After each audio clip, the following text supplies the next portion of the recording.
Good morning. Welcome back. As I had told you about a week ago or so, I was taking a week break from channeling here on YouTube and on Patreon and pretty much everywhere so that I could go ahead and have my wedding. So that has happened now. You guys have been seeing the pictures everywhere. So thank you for those who attended. It was such a lovely time. Anyway, for those of you who don't know me, I'm Pamela Aaralyn. I am a Christ-conscious channel. So what that means is I channel Christ-conscious beings, angels, ascended masters, some that you would call deities or devatas, or some in your belief systems may call it gods, goddesses. Have a particular favorite, it's Jesus. Have a lot of favorites, but that's, my main favorite right now for channeling. And I've been doing that here on YouTube since 2015 and since age 6. I'm now 46, so that's a long time. I've learned a lot. And, in this series, we are channeling a particular oneness text. So let me just make sure I put this on Do Not Disturb. I'm sorry, guys. I get all excited to talk to you, and then I'm like, forget to do things. There you go. In this text, it's called A Course of Love.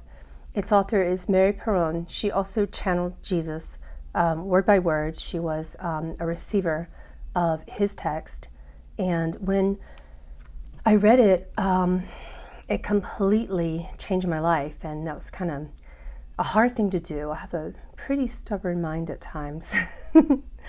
And it really opened me up. So I thought that I would read it to you verse by verse, stopping to allow for any words that want to come through from Jesus as we channel him in clear conduit style.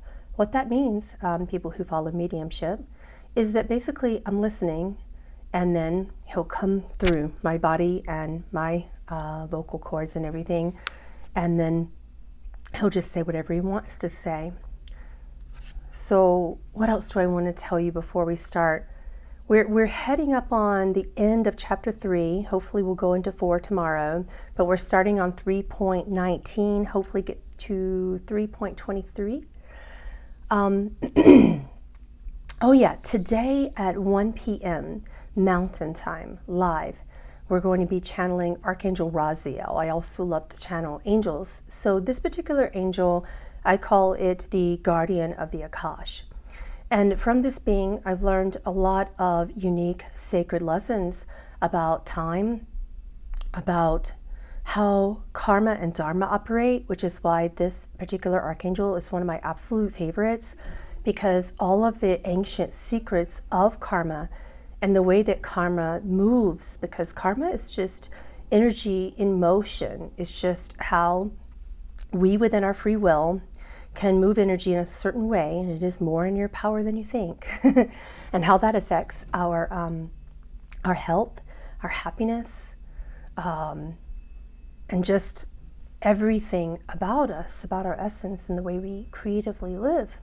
So this particular channeling is focusing on those ancient secrets of karma for health and for healing and for ultimate happiness.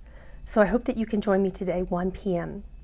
That'll be on patreon.com/Pamela Aaralyn. All right, let's get going. We all brought back colds from the wedding. Good times. 3.19 says, and I'm just going to read it directly from the text before I stop to channel. What pain has your heart endured that it has failed to treasure for its source? He's going to stop us right away. He always holds up his hand beside me when he wants me to stop and listen. He says, the phrase failed to treasure for its source is significant here in this text, because pain can be a treasure if you do not see it for the love that it is. When you are deeply inside of suffering, it's easy to not see the sun shining through the dense treetop when you're walking through the forest, and on top of it, you feel that you're walking through it alone, none of which is true. However, pain can be a jewel in disguise. It can lead you out of karmic suffering in its potential. But if you want, it can lead you so deeply into suffering that by the time you do arise out of the density of the forest, you've forgotten the sun, and when it shines in your eyes so brightly initially, you cover your eyes. The sun is the source. I mean this in two ways, S-O-N, S-U-N. I want you to go deeply into that mystery. It's one of the deepest mysteries of all time. Let's continue on in the verse. It says, such pain as has your heart endured. What an unusual phrase. Such pain as has your heart endured would surely be a knife to cut through tissue. You guys feel that? I can't even. He wants me to keep going. Let's say it again. Such pain as your heart has endured would surely be a knife to cut through tissue. A blow to the brain would stop all functioning. An attack upon the cells far greater than any cancer.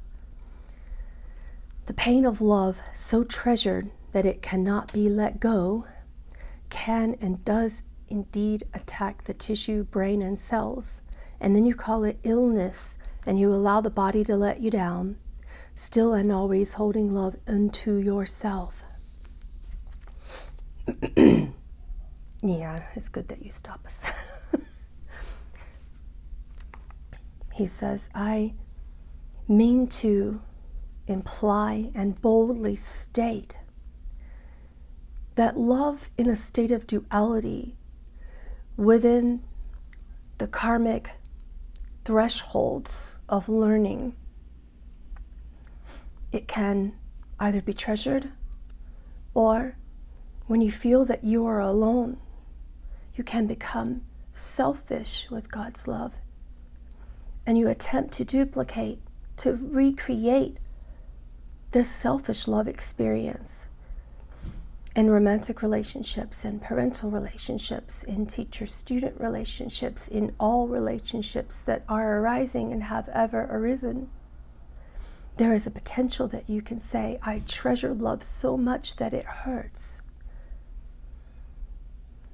And then you hold it within yourself, selfishly, assuming that it can never be shared. And this is the ultimate devastation for the mind and the body.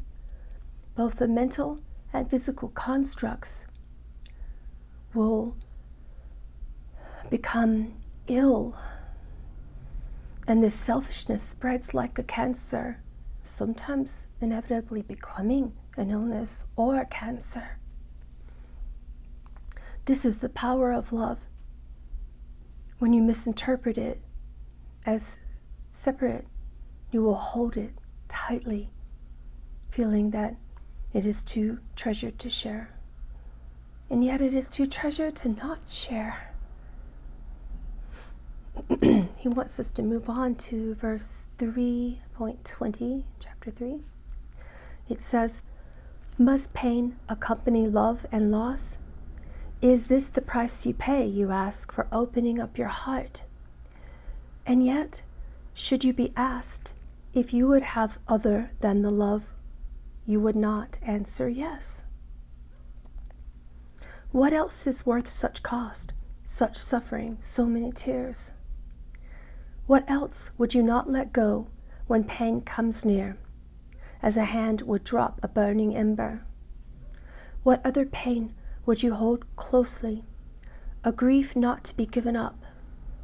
What other pain would you be so unwilling to sacrifice? He stops here.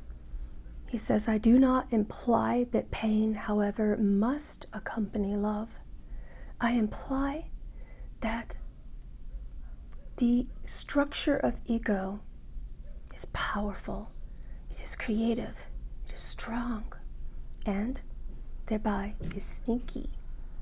It can sneak in and cause you to selfishly hold love so separate that you know not other than. Why did my air conditioner just come on by itself? That's so weird. I didn't even touch it. It's winter. I'll be right back. What? No air conditioner. Okay, yeah. Yeah, this is the interesting things that happen when I channel. Things break or devices turn on and off. It's a window unit. There's no way it's just going to turn on, right? Electricians, help me out.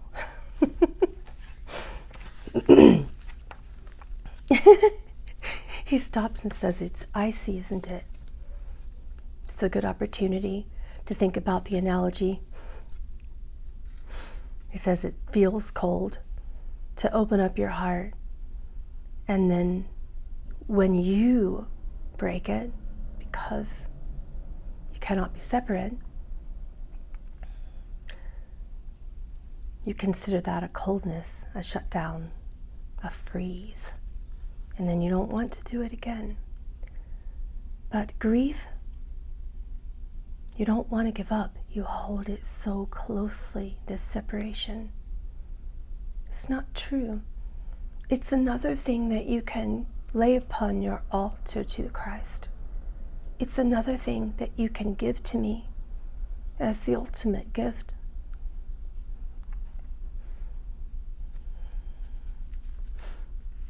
Uh, 3.21. Think not that these are senseless questions made to bring love and pain together, and there to leave you unaided and unhelped, for pain and love kept together in this way makes no sense, and yet makes the greatest sense of all. These questions merely prove love's value. What else do you value more? He stops us and says, why would it make sense to hold pain and love together? And why would it also not? It doesn't make sense when you believe that because you're holding the grief of love together inside of you with love itself, it makes no sense to assume that the grief is true and thereby the love has no value. What does make sense is to divinely remember that because you love so powerfully, you grieve powerfully. Grief is temporary, love is everlasting. It hurts to believe that grief is the love that you attach to a being, a form. It would not make sense to assume that the love is only within the form when the form itself isn't real. It makes the greatest sense of all that the mind is so brilliant. It is brilliant enough to teach you that you must grieve in order to evidence love in your valuation systems, and then you seek it more. 3.22 says, your thoughts might lead you to a dozen answers now, more for some and less than others, your answers depending on the tenacity of your thoughts, which, led by ego, would throw logic in love's way.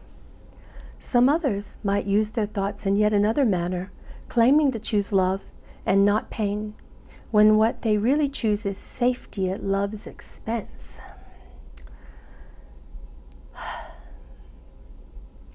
He's not stopping me, but I need you to explain that. You feel this way, right? What is safety at love's expense? I'm asking him. He says, many may claim to choose love,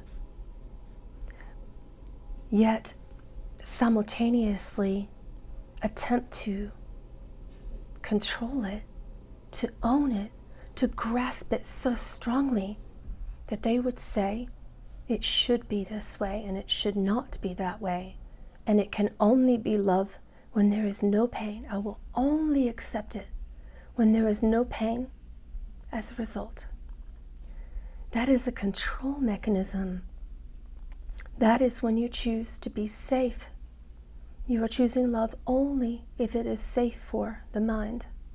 That is choosing safety at love's expense. Moving on here, it says, no one here believes they can have one without the other, and so they live in fear of love, all the while desiring it above all else. 3.23 says, think you not that love can be kept apart from life in any way. But we began now to take life's judgment from it. The judgments gained by your experience, judgments based on how much you love you have received and I'll say that again. The judgments gained by your experience, judgment based on how much love you have received and how much love has been withheld from you.